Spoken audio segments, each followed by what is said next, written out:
International ਫਲਾਈਟਾਂ ਦੇ ਬਾਰੇ ਇੱਕ ਹੋਰ ਵੱਡਾ ਐਲਾਨ ਕੀਤਾ ਗਿਆ ਹੈ, ਜਾਂ ਫਿਰ ਇਹ ਵੀ ਕਹਿ ਸਕਦੇ ਹਾਂ ਕਿ ਇੰਟਰਨੈਸ਼ਨਲ ਫਲਾਈਟਾਂ ਦੇ ਬਾਰੇ ਇੱਕ ਹੋਰ ਵੱਡੀ ਅਪਡੇਟ ਸਾਹਮਣੇ ਆਈ ਹੈ ਅਤੇ ਇਸ ਨਵੀਂ ਅਪਡੇਟ ਨੇ ਲੋਕਾਂ ਨੂੰ ਕਾਫੀ ਵੱਡੀ ਰਾਹ ਦਿੱਤੀ ਹੈ, ਖਾਸ ਕਰਕੇ ਅੰਤਰਰਾਸ਼ਟਰੀ ਵਿਦਿਆਰਥੀਆਂ ਨੂੰ। ਪਰ ਉਸ ਤੋਂ ਪਹਿਲਾਂ ਕਿ ਅਸੀਂ ਇੰਟਰਨੈਸ਼ਨਲ ਫਲਾਈਟਸ ਦੇ ਬਾਰੇ ਜੋ ਨਵਾਂ ਐਲਾਨ ਹੋਇਆ ਹੈ ਉਸ ਅਪਡੇਟ ਦੇ ਵੱਲ ਅੱਗੇ ਵਧੀਏ, ਇੱਥੇ ਤੁਹਾਨੂੰ ਇਹ ਵੀ ਦੱਸਣਾ ਬਣਦਾ ਹੈ ਕਿ ਕੈਨੇਡਾ ਸਰਕਾਰ ਦੇ ਵੱਲੋਂ ਭਾਰਤ ਤੋਂ ਆਉਣ ਵਾਲੀਆਂ ਫਲਾਈਟਸ 'ਤੇ ਲਗਾਈ ਰੋਕ ਨੂੰ 21 ਸਤੰਬਰ ਤੱਕ ਵਧਾ ਦਿੱਤਾ ਗਿਆ ਹੈ,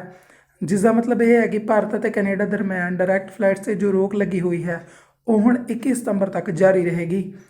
ਅਤੇ ਇਸ ਫਲਾਈਟ ਬੈਨ ਦੇ ਵਿੱਚ ਵਾਧੇ ਦੇ ਕਾਰਨ ਲੋਕ ਕਾਫੀ ਮਾਯੂਸ ਹੋਏ ਹਨ, ਕਿਉਂਕਿ ਜਿਵੇਂ ਕਿ ਪਿਛਲੇ ਦਿਨਾਂ ਦੇ ਦੌਰਾਨ ਕੁਝ ਦੇਸ਼ਾਂ ਦੇ ਵੱਲੋਂ ਭਾਰਤ ਤੋਂ ਆਉਣ ਵਾਲੇ ਟਰੈਵਲਰਸ 'ਤੇ ਲਗਾਈਆਂ ਰਿਸਟ੍ਰਿਕਸ਼ਨਸ ਦੇ ਵਿੱਚ ਰਾਹਤ ਦਿੱਤੀ ਗਈ ਹੈ ਅਤੇ ਇੰਟਰਨੈਸ਼ਨਲ ਟਰੈਵਲ ਦੇ ਬਾਰੇ ਨਵੇਂ ਐਲਾਨ ਕੀਤੇ ਗਏ ਨੇ। ਉਸ ਦੇ ਨਾਲ ਲੋਕਾਂ ਨੂੰ ਇਹ ਆਸ ਸੀ ਕਿ ਸ਼ਾਇਦ ਇਸ ਵਾਰ ਕੈਨੇਡਾ ਦੇ ਵੱਲੋਂ ਜੋ ਫਲਾਈਟ ਬੈਨ ਲਗਾਇਆ ਗਿਆ ਹੈ, ਜਿਸ ਦੀ ਤਰੀਕ 21 ਅਗਸਤ ਸੀ, ਸ਼ਾਇਦ ਉਸ ਨੂੰ ਖਤਮ ਕਰ ਦਿੱਤਾ ਜਾਵੇਗਾ। ਪਰ ਕੈਨੇਡਾ ਸਰਕਾਰ ਦੇ ਵੱਲੋਂ ਫਲਾਈਟ ਬੈਨ ਨੂੰ ਵਧਾਉਣ ਦੇ ਕੀਤੇ ਗਏ ਨਵੇਂ ਫੈਸਲੇ ਨੇ ਸਭ ਨੂੰ ਹੈਰਾਨ ਕਰਕੇ ਰੱਖ ਦਿੱਤਾ ਹੈ ਅਤੇ ਹੁਣ ਕੈਨੇਡਾ ਦੇ ਲਈ ਭਾਰਤ ਤੋਂ ਡਾਇਰੈਕਟ ਫਲਾਈਟਸ 'ਤੇ ਰੋਕ 21 ਸਤੰਬਰ ਤੱਕ ਜਾਰੀ ਰਹੇਗੀ। ਚਲੋ ਹੁਣ ਵਧਦੇ ਹਾਂ ਇੰਟਰਨੈਸ਼ਨਲ ਫਲਾਈਟਸ ਦੇ ਬਾਰੇ ਹੋਏ ਨਵੇਂ ਐਲਾਨ ਦੇ ਵੱਲ। ਜਿਵੇਂ ਕਿ ਤੁਹਾਨੂੰ ਪਤਾ ਹੀ ਹੋਵੇਗਾ ਕਿ ਯੂਕੇ ਸਰਕਾਰ ਦੇ ਵੱਲੋਂ ਪਿਛਲੇ ਦਿਨਾਂ ਦੇ ਦੌਰਾਨ ਭਾਰਤ ਨੂੰ ਆਪਣੇ ਰੈੱਡ ਲਿਸਟ 'ਚੋਂ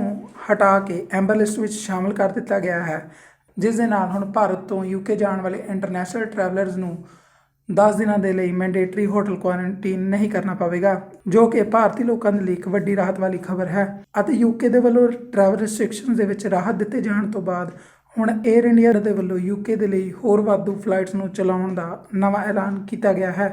ਅਤੇ ਏਅਰ ਇੰਡੀਆ ਦੇ ਨਵੇਂ ਐਲਾਨ ਦੇ ਮੁਤਾਬਿਕ ਉਹਨਾਂ ਦੇ ਵੱਲੋਂ ਇੰਡੀਆ ਅਤੇ ਯੂਨਾਈਟਿਡ ਕਿੰਗਡਮ ਦੇ ਦਰਮਿਆਨ ਹੋਰ ਵਾਧੂ ਨਾਨ ਸਟਾਪ ਫਲਾਈਟਸ ਚਲਾਈਆਂ ਜਾਣਗੀਆਂ। ਅਤੇ ਫਲਾਈਟ ਸ਼ੈਡਿਊਲ ਦੇ ਬਾਰੇ ਜਾਣਕਾਰੀ ਸਾਂਝੀ ਕਰਦੇ ਹੋਏ ਏਅਰ ਇੰਡੀਆ ਦੇ ਵੱਲੋਂ ਇਹ ਦੱਸਿਆ ਗਿਆ ਹੈ ਕਿ ਭਾਰਤ ਦੇ 6 ਸ਼ਹਿਰਾਂ ਤੋਂ ਯੂਕੇ ਦੇ ਲਈ ਅਤੇ ਯੂਕੇ ਤੋਂ 6 ਭਾਰਤੀ ਸ਼ਹਿਰਾਂ ਦੇ ਲਈ 13 ਵੀਕਲੀ ਫਲਾਈਟਸ ਚਲਾਈਆਂ ਜਾਣਗੀਆਂ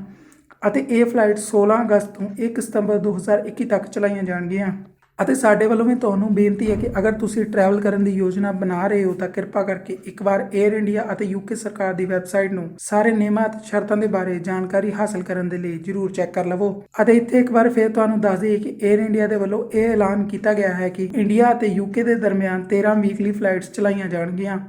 ਅਤੇ ਇਹ ਫਲਾਈਟਾਂ ਭਾਰਤ ਦੇ 6 ਸ਼ਹਿਰਾਂ ਤੋਂ ਯੂਕੇ ਦੇ ਲਈ ਅਤੇ ਯੂਕੇ ਤੋਂ 6 ਭਾਰਤੀ ਸ਼ਹਿਰਾਂ ਦੇ ਲਈ ਅਵੇਲੇਬਲ ਹੋਣਗੀਆਂ। ਫਿਰ ਰਿਪੋਰਟ ਖਬਰ ਪੰਜਾਬੀ।